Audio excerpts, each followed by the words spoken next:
This is Agronomy Moment. I'm Wendell Cohen.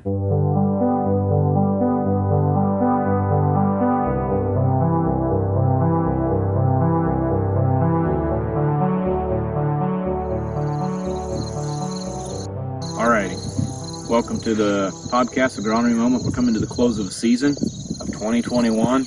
I just thought we'd do like a wrap-up and a summary here with Scott and just kind of go over some reminders of what happened and if there's anything we can learn about as far as to be nimble on our feet going forward. Obviously, we'll probably never get a year like this again. We never do.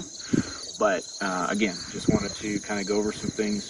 2021, what were some standouts that happened from an agronomic perspective? Weather? Yeah, weather. I mean, it's interesting this year, just like the last several years, the planting season was tough. Yes. I mean, not everywhere. I mean, I think in general, when you consider the whole planting season, everybody had tough conditions at some point, and we're still seeing the result of some of that now with a lot of tomahawk roots. You can go out into a cornfield, and if you have pockets in the field that performance is off, 9 times out of 10, if you can dig that plant up, you can see severely tomahawk roots, and the younger root or the oldest root components, those early season roots, were just growing down the furrow, and that was what was part of the limitation on some of our early growth. That's been a big one. So with tough planting conditions, then you follow that immediately almost with a fairly significant drought condition with a lot of heat. Like in June. Yeah, and I think, you look at some fields where we were significantly wet, say it's a wet, low field, and then followed it with drought. We have a lot of plants that are very short this year, so we had some growth limitations because of that. And then you follow that again with very heavy rainfall events. We have some fields in the area I covered that had up to 3 9-inch rainfalls, 8 9-inch rainfalls in the summer. And looking at the impact of that potential to the crop, but yet still seeing how well the crop has done overall, it's been pretty interesting.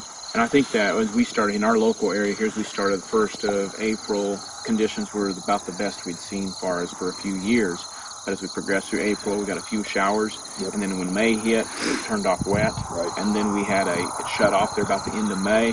There was forecast for more rain. We thought there was more going to be coming. It didn't happen, so we got right into corn was still being wrapped up in some cases, and then bean planting started with vengeance, and planted like crazy through like 90-some degree heat, just baked the ground, and then whatever we had kind of ended up being another big heavy rain event came in the end of June.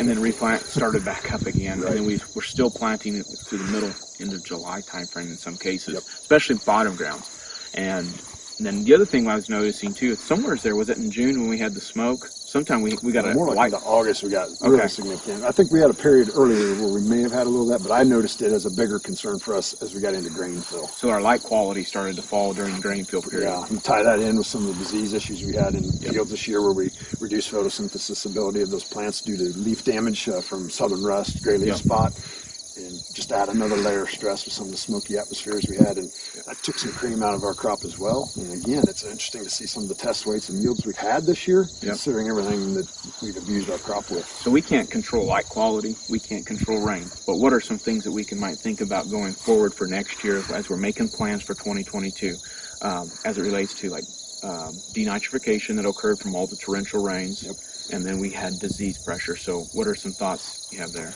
Well, I think, again, it starts off in the early season, making sure we're planting the packaged products. And whether your package is strictly based off genetics or if you base it off of maturity, just having a range of options out there, because you never know what you're going to be dealt in those given years. But I think, again, what you brought up is having a great plan in place for management purposes of having a side dress opportunity available or being prepared for fungicide. You look at fungicide impact this year, it's huge. I've had a lot of guys rumbling 20 to 30 bushel yield differences between treated and non. And, we continue, even in years where we think diseases aren't quite as severe, there's still been a very significant pay to applying fungicide at that VTR1 time frame in corn and R3 and soybeans even. So be ready to have enough either sitting in your barn or ready or paid, prepaid if that's what it takes. And have it sitting there ready to go so that even if you don't use the fungicide, you can always return it or get a credit back if that's available to you. But having that plan in place so that it's not all of a sudden like, oh, it's VT already.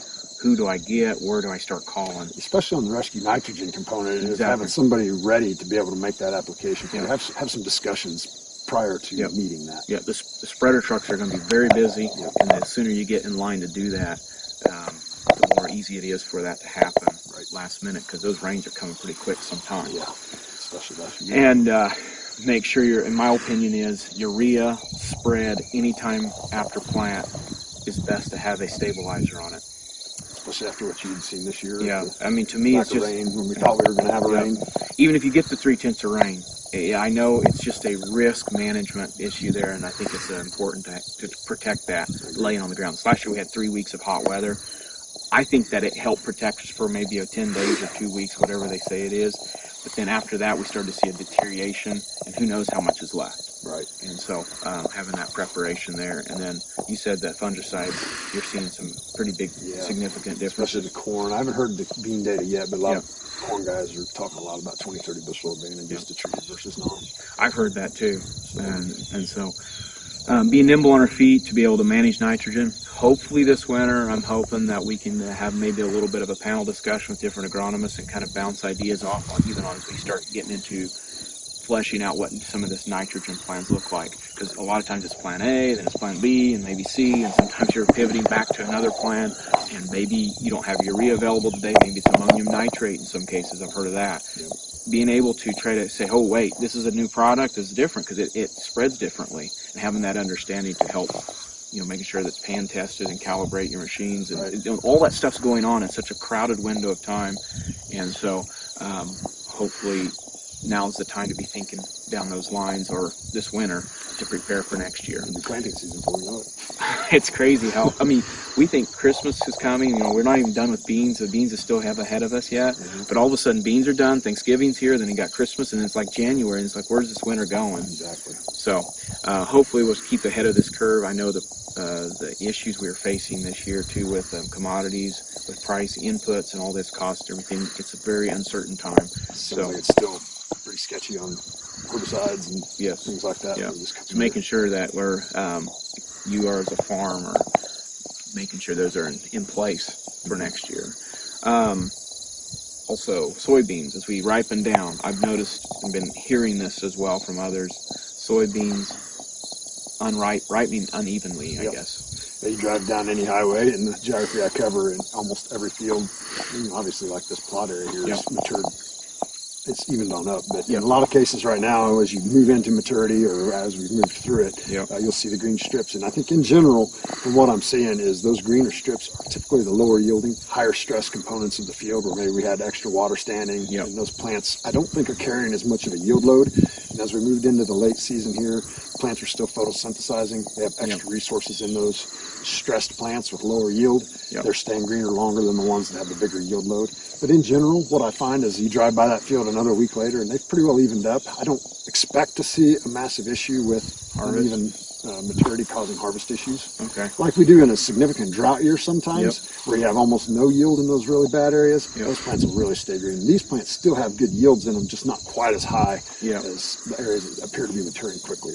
And because one of the concerns I have is that like last year we went out there and there was still green leaves in the plants, and we were talking 10% moisture on the beans. And so hopefully I don't want to get into that again. That's a difficult way to harvest. It'll be interesting. I don't think we have that, knock on wood, but it'll be interesting to see how it turns out. You are seeing some other diseases though in soybeans as beans shut down. They're starting to be obviously attacked by this. Well, you can see how humid it is today. Right.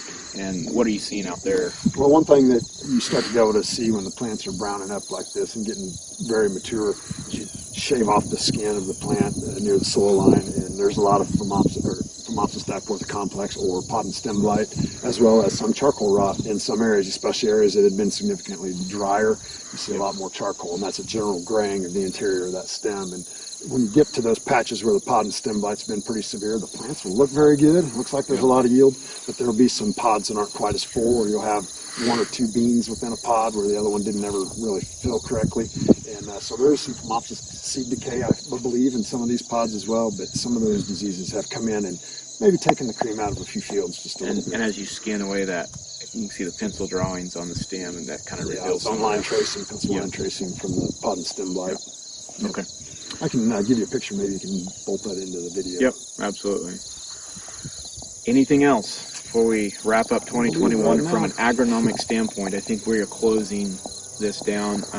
Hopefully we have time. This is something I hope through the fall and winter maybe we'll come up with some more information, stuff to keep rolling out. But from an agronomy, crop update, This is 2021. We're closing down. Thanks. If you need help with your operation, go to topagservices.com/signups to receive alerts. This is Agronomy Moment.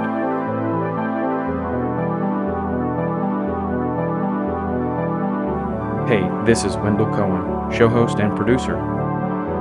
Thank you to all those who made this show possible. This show is over. See ya.